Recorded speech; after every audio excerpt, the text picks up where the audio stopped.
The big day has come. After several years of waiting for a new console, Nintendo has finally launched a new Switch, but I actually thought that most of the consoles were sold out and it was only possible to pre-order. I jumped on the bus, then I walked and walked and walked some more until I finally arrived. I had expected a huge and long queue outside the store.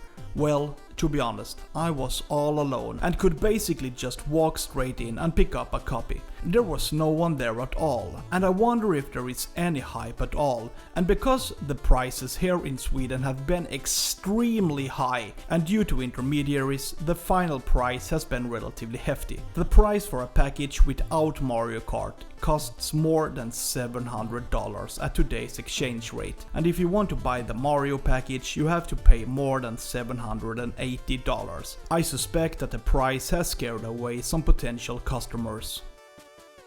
Okay, so here we are, the brand new Switch.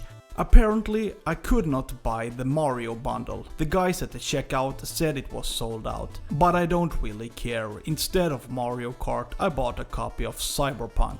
Compared to the OLED model, the Switch 2 package is slightly smaller and more square.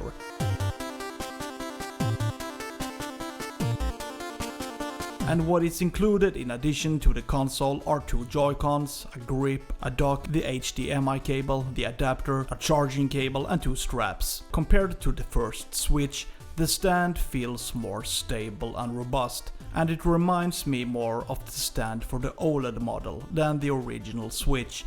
Even the screen, which is 7.9 inches, feels like a step up. And in comparison, you can see for yourself that the difference is significant. The Joy-Cons are now put together in a new way with magnets, and I think it works quite well. With a click, the controller sticks right away, and if you want to take it off, you have to press a button on the back. Very convenient actually. The difference between the old and new Joy-Cons is also noticeable. The new one spontaneously feels like they are made for people with normal or larger hands, while the old ones were made for people with smaller hands. I remember replacing my old Joy-Cons with a Pro Controller immediately. But this time the new ones are more comfortable to use and I think I can get good use of them. I just hope we don't get any Joy-Con drift. Well, we will just have to wait and see. It definitely feels like this is a beefier and upgraded version of the old Switch. It's like buying pizza for 4 people, but you eat it all yourself. Why settle for little when you can get a lot? This time size matters. And with better performance, a bigger screen and more powerful controls, it doesn't just feel like a brand new console. It feels like a step in the right direction from Nintendo, and I think many fans will appreciate the new console.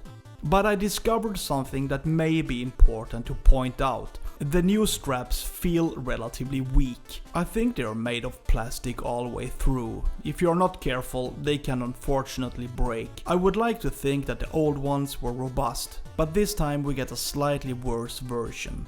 I also have to point out that if you plan on using your Switch on the go, you should probably invest in a new case.